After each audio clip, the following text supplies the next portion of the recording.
La loi salique est un code de loi qui était en vigueur chez les Francs, une tribu germanique qui s'est implantée en Gaule au 5e siècle. Ces lois déterminent les compensations à donner en cas de vol, d'agression, de meurtre, etc. Elles nous permettent donc de comprendre la valeur que les Francs donnaient aux choses. Et donc, on peut y comprendre la valeur qu'ils donnaient aux femmes.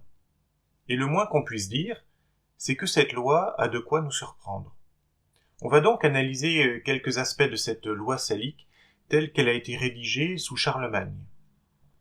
La loi salique prévoit une amende pour chaque délit ou crime. Ça permet de mesurer l'importance des délits. Par exemple, voler un porc, c'est puni d'une amende de 3 sous d'or. Donc à chaque fois qu'on va parler de sous, ce sont des sous d'or. Donc un porc, 3 sous. 50 porcs, 62 sous d'or et demi. On y apprend également qu'un esclave vaut entre 15 et 25 sous.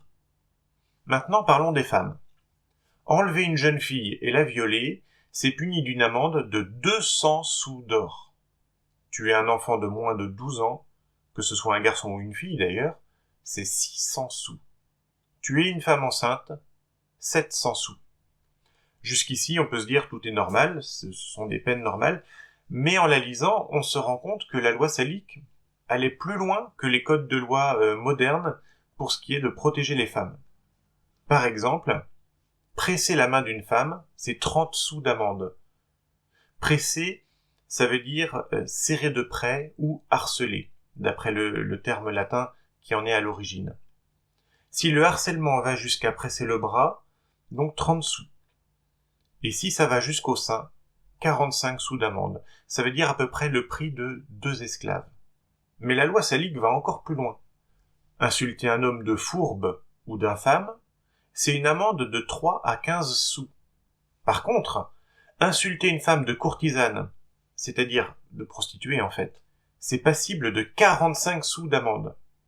Et si on accuse une femme d'être une prostituée ou une sorcière sans preuve, l'amende monte à 187 sous et demi, alors qu'accuser un homme d'être un empoisonneur ou un sorcier, ce n'est passible que de 62 sous et demi.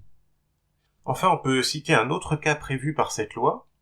Si un homme demande une fille en mariage et refuse ensuite de l'épouser, il doit payer 62 sous et demi d'amende. Qu'est-ce qu'on apprend de tout ça? D'abord, on comprend que la protection des femmes, c'était prévu par la loi. Ensuite, on remarque que les amendes sont très élevées si on s'en prend aux femmes, parfois même plus élevées que pour le même délit commis contre un homme. Et les Francs accordaient donc une place importante aux femmes. Maintenant, qu'est-ce qu'on peut dire de l'exclusion des femmes de l'héritage des terres? Eh bien en fait, cela vient de l'influence romaine, parce que cela ne venait ni des traditions celtes, ni des traditions germaniques. On peut d'ailleurs faire une parenthèse pour préciser que chez les Celtes, ou les Gaulois si on préfère, les femmes n'étaient pas cantonnées au rôle de mère à la maison. On les retrouve dans l'agriculture, dans l'artisanat, à la tête d'entreprises et d'exploitation, parce que les hommes passaient beaucoup de temps à faire la guerre. Mais revenons aux Francs. Quand ils se sont installés en Gaule, ils arrivaient dans l'Empire romain. Les Romains leur ont confié des terres, et en échange, ils leur ont imposé plusieurs usages, dont celui de ne pas transmettre les terres aux femmes par héritage. Même quand ils sont devenus les maîtres de la Gaule, les Francs gardaient cet usage romain. Et c'est de là que viendra l'interprétation de la loi salique interdisant aux femmes le droit de gouverner, ce qui amènera d'ailleurs à la guerre de 100 ans. Voilà pour ce qui est de répondre à la question sur la place des femmes chez les Francs par l'analyse de la loi salique. J'espère que cette vidéo vous a plu. À bientôt pour une prochaine.